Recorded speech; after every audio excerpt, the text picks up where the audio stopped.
So here we are. I have got a new portable monitor to review. So a little bit of background. I got a Uperfect 13.3 inch monitor a while back. I was very unimpressed with it. I had lots of buzzing, didn't work well with my mobile phone. So I gave an honest review on Amazon, wasn't happy about it, and returned it. So Uperfect very kindly sent me a replacement, and they assured me that the one that I originally had was defective. So here I am. I'm going to do a review of it. As you can see, it's still cellophane wrapped, so this is unopened, unused, etc., brand new. So I shall give it a whirl and see if it is improved over the one that I originally had. So anyway, let's start off by opening the packaging. Always a fun part. So the box is a bit nondescript, which is fine. I'm not really that bothered about having a shiny box. In fact, I'm kind of encouraged that the packaging is fairly plain, because obviously the shinier the box, the more money's gone into the box rather than the product. So let's see if we can get this open without too much difficulty. Of course, I've not got any scissors or knives next to me, which is maybe a mistake. The security seal. Alright. So, security seal open. Let's see what we've got. So, some packaging. This I expect is maybe a power supply. Incidentally, the power supply that I originally got didn't work. So let's find out in due course if this one works okay.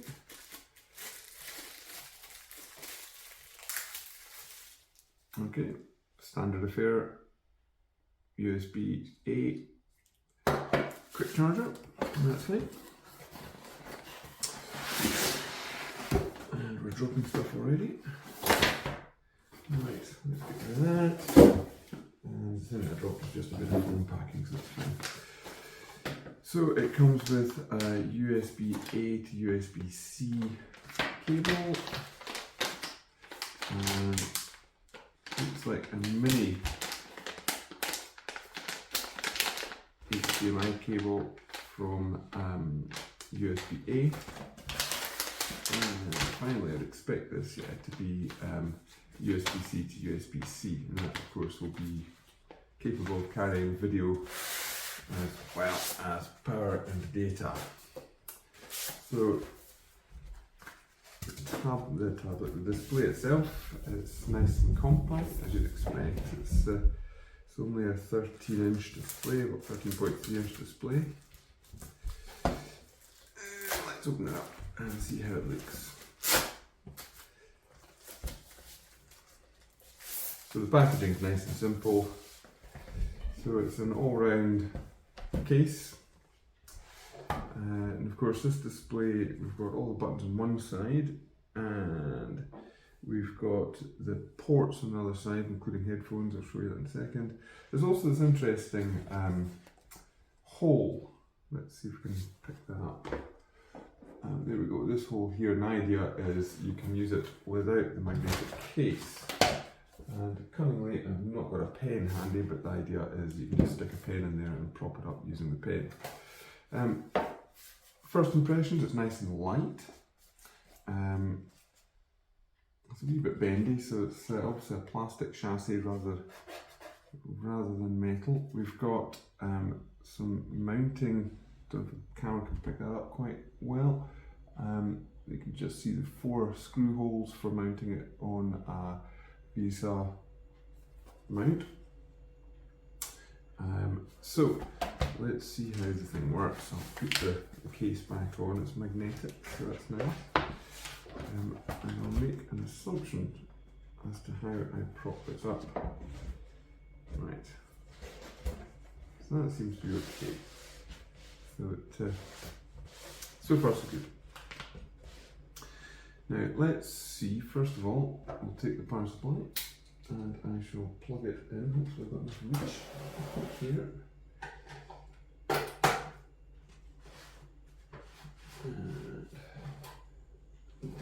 appear to be any LEDs.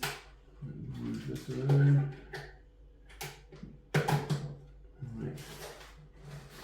So you can't actually tell yet if the power supply works or not. And we will use this cable, which is USB-A to USB-C. Now bear in mind, I have so far completely ignored the display instructions. So let's fly by the seat of our pants and work it all out. As far as I'm concerned, it should be relatively intuitive to use. Right, so let me plug that in. It's the power supply. Hopefully we've got enough reach. Now the only question mark is we've got a port on this side and 2 ports on the other side. How are they labelled? Type C1, C2, HD, and this presumably is just power.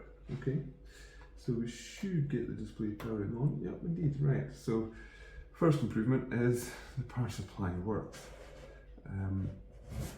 So the display itself, yep, it's a little bit slow to boot up, but it's booting up. While it's doing that, let's have a look at the cables, just make sure I do know what I've got. So yes, USB-C to USB-C, and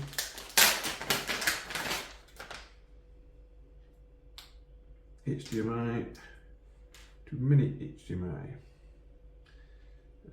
So, cool. That is fortunate. So let's first of all try the HDMI.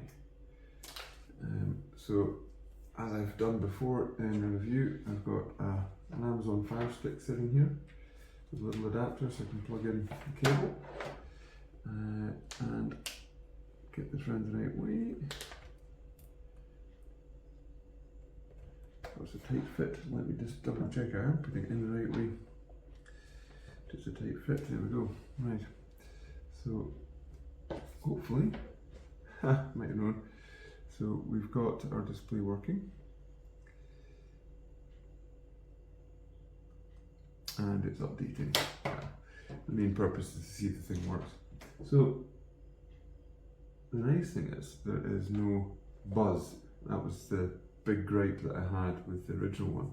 It had a terrible buzz, but I've still got to test it with my mobile phone, which will be done separately because I am using my mobile phone just now to record this video. So I shall do that in due course. So the display looks okay. It seems to be behaving alright. I haven't gone through the menu system yet, but first impressions, it doesn't make noise. I wonder if it does actually, yep. So I'm just randomly selecting, no idea what program that is, The Great Escapist, so let's stick it on just now. Hopefully Amazon won't sue me for any breach of copyright. And I don't know what I'm doing here, so let me come out of that and just get up TV of some sort. So whatever this is, Jeremy Vine, fantastic. Media for the masses. So this should play fine. Maybe. So just waiting for it to start up. Yeah, so this is a gentleman called Paul Wilkins. He was just catching a flight from a golf trip in Portugal to see his family in Belfast. And when he got into his flight, it's a Jet 2 flight. Right. He was a little worried. Maybe. So the audio is fine. It's tinny as you'd expect from a small display. I wouldn't expect anything to be wonderfully beefy or round or spectacular. It's not the main purpose of the display. Having sound at all is a bonus. So what I'll do now is I shall fumble my way through the menu system and see what we can do with that. Okay, and with a quick switcheroo in my position, and folks will be happy to hear that, or maybe not, that The audio is now a little bit better in my recording because I'm sitting next to the phone. Anyway, now that I can see the display straight on, not through another display, my first impression is the display is actually very nice. The colour reproduction is good, it's nice and rich. And the blacks seem to be pretty decent for let's say a low-end display. So far I'm actually impressed. It's nicer than the one that I originally had. So let's have a fiddle with the menu system. So we've got 5 buttons down here, and it's not clear, they're labelled on the back, I think. So let's have a quick look. So we've got power, menu, plus and minus, which are for volume and brightness and whatnot, and return. So let's see if we can do anything particularly interesting or useful. So, power button does what it says in the tin if powered it off. So we have got. We can change brightness and contrast as you'd expect. So the brightness is full whack, contrast is at 50, fine. Let's go back. Color, so we can change the color temperature if we're not happy with it, but out of the box, I'm pretty happy with the color temperature, it's okay. Size and power, so we can change the aspect ratio mode, and it's automatic, makes sense, and low power mode is turned on, so I don't know what the difference between low power mode and non-low power mode is, but let's turn it off for the moment, just for the heck of it. And then setup, so we've got language, signal source, we can change the position of the menu. Presumably the menu timer is if I don't touch any buttons, it'll disappear after that amount of time. So let's bring it back up and go in. So most of this I think is informational, so audio volume is 100%, well, who cares? And that's that. And then finally information. So there's not a whole load of setup capabilities. Of course, the next thing I'll do is try this with a laptop, just to see what's what. And I keep on pressing the wrong buttons, but never mind. So the color temperature is defaulting to 9300 Kelvin. HDR is actually switched off. And I don't, whoops, wrong button, stop pressing the wrong button. So I don't know what difference that makes. Auto 2048, oof, that's a bit rich. Having it off is actually okay. I'm going to leave it on auto for the moment. But it's interesting that let's see where I am. Right. So color temperature 9300, 6500, starting to get a little bit meh. So I think I'm happy enough with it on defaults, and of course there's a user setting as well if you really want to tweak it, which is nice. Okay, so far I am quite impressed. So let's try our next little test, and that is to stick a laptop in. So I've got my Mac sitting here, and what I'm going to do, if I can find the cable, excuse me, reaching right across the screen. So here's our USB-C to USB-C. Now the big question is, do I have to have this power cable sitting in here, or can it be powered from the laptop? This is the big question, so let's find out. So if we unplug the HDMI, I'll also unplug the power. Right, and let's see what happens if I simply plug, stick it in the back, makes more sense. the laptop in. Right, yes, it does get powered. So that's good, because one of the key things, you really want to have just one device, one cable. So let's just open up a web browser, drag it across. The screen actually looks okay, so let me bring the two. So obviously this is a MacBook, and the Uperfect display. It's difficult to see because the background image is darker over to the right, brighter over to the left, which is equivalent to the MacBook. So having the two side by side here, I'd have to do some jiggery pokery to flip that around to see how it matches, and I can't be bothered. But take my word for it, this section here, the color reproduction, is pretty close to what we're seeing here.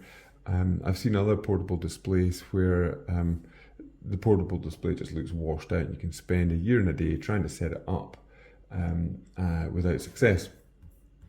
But let's just, for the sake of argument, go to the weather channel. I'm not in the city of Westminster, but that's fine, who cares? It's nice and bright. I would be perfectly happy using this display. So, the final piece of the jigsaw, well actually the penultimate piece I should say, it's powered from the laptop, and the laptop's fairly beefy, so it's able to supply a lot of power. There's still no particularly annoying buzz. The buzz that I had in the original one was just awful, and that's despite the brightness being up full whack. I'll have to do it offline, but the last test will be to plug in my mobile phone. It's a Samsung S22, and see how it behaves with the external display, because that's where the original one buzzed a lot, got up to a certain brightness and powered off despite other displays being able to cope quite happily. But so far, I'm pretty impressed with the display, yeah, I think it's a vast improvement over the original one that I supplied, which was supposedly the same model. So either I had a defective one, or they've improved their design internally, and it's the same model, but it certainly works a lot better than the original one that I had. Okay, and just to finish off, I've now connected the display to my mobile phone. So even though I'm recording on the mobile phone, it's using Samsung's DeX desktop experience, so I can have an environment as if it was a full computer desktop, which is really nice. So the display works fine. However, I've discovered if I power it with an external power supply, no problems at all. Now, I've just to warn you, I have set the power mode. So we saw this low power mode earlier. So I've switched low power mode off.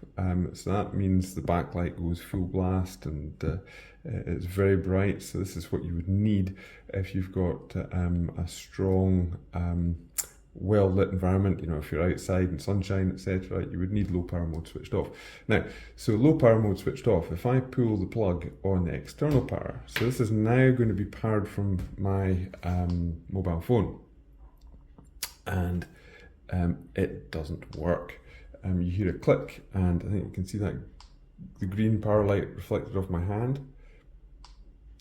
It flashes in time with the click. So obviously what's happening is it's powering up, it's trying to display in full power mode, but it can't. The mobile phone's just not able to provide enough power to power the display. Now, point worth making is I have other portable displays where I do not have this kind of issue. But having said that, let me give it external power again. So Samsung DeX comes up, fine. If we now switch low power mode on, and you'll see the difference is the backlight reduces significantly. So that's low power mode on. Now this is a new feature. The original display I had didn't have this, so this is definitely an update. Whether it's firmware or hardware, or both, I don't know. So now, if I pull out the power, the display works fine. And just to double check, if I unplug the mobile phone and then plug it back in, just to make sure it can actually power the display up, because initial power on can draw more power than when the initial powering up of a device can draw more power than when it's already on and stable. But yeah, so far it looks like it's okay. The green light is there, it's not clicking, it's not flashing. DeX has come on, so yeah, I'm impressed. With the slight caveat, if you're going to use a mobile phone to drive it with no external power supply, make sure you have set the display to low power mode. And of course, make sure you do it before you need to power it off your mobile phone, because otherwise you'll not be able to change that setting once you've only got the phone to power it. I haven't tested, maybe an external battery pack would be sufficient, it's quite possible, but the whole point, in my view, of this type of portable display is to power it using just one cable. I don't want multiple cables hanging all over the place, especially if you're wanting to change it into portrait mode. That said, you've got these buttons down the side, and if you want to go into portrait mode, no prizes for guessing what's going to happen. It's going to be on those buttons, which may or may not be a problem. And as I say, you can stick a pen or something similar in there. But maybe a screwdriver will work. Let's see. It might not. Yeah, just about. So that works. It's a little bit wobbly, and it does try and lever itself up. Maybe a pen would be better. Yeah. But obviously it means you've not got access to the buttons. So if you're going to have it in this mode, portrait mode, for reading a document, fine, knock yourself out. But you take the rough with the smooth. So all in all, I am actually impressed. It's definitely way better than the original one I was given, or bought, I should say. The price is the same. We've just double checked on Amazon. I think it's roughly £120 on Amazon. There's a competitor display that I do use and do like, that is about the same price. I think the competitor display feels a bit more premium. The case is metal rather than plastic. Obviously this has got some metal in it, but the surround is plastic, but that's okay. You get what you pay for. 120 quid's not expensive for a portable display. The colour reproduction on this one is better than the competitor one that I have. The brightness and contrast is good, so I'm happy with that. The sound is acceptable, but then I'm not planning to watch movies on it, and if I am, I'd probably put on Bluetooth headphones for that purpose. And the ability to stick a pen in there to prop it up rather than use a case, well, that's I guess an added bonus, plus the fact that it is Visa mountable. So yeah, I am happy to say it is a heck of a lot better. It deserves a lot more stars than I gave it. My original review on Amazon was 1 star, so I'll need to go and adjust that. I would say 3 to 4 stars. In fact, I'll go as far as to say 4 stars. And I'm knocking off 1 star mainly because you still can't power it from a mobile phone in full power mode, and there's no way to change that setting. So in other words, if you're out in the sticks, you've only got your mobile phone and you forgot to change it to low power mode, you're stuffed, you can't use it. And the plastic casing, which is okay, but it's just not quite as premium as it could be. But yeah, all in all, I'm impressed. The viewing angles are good. In fact, the viewing angles are very good. I am impressed with this. And I would happily say it's better than the other display that I have. So yeah, quite chuffed with that. Anyway, as before, leave your comments down below, and yeah, thank you for watching.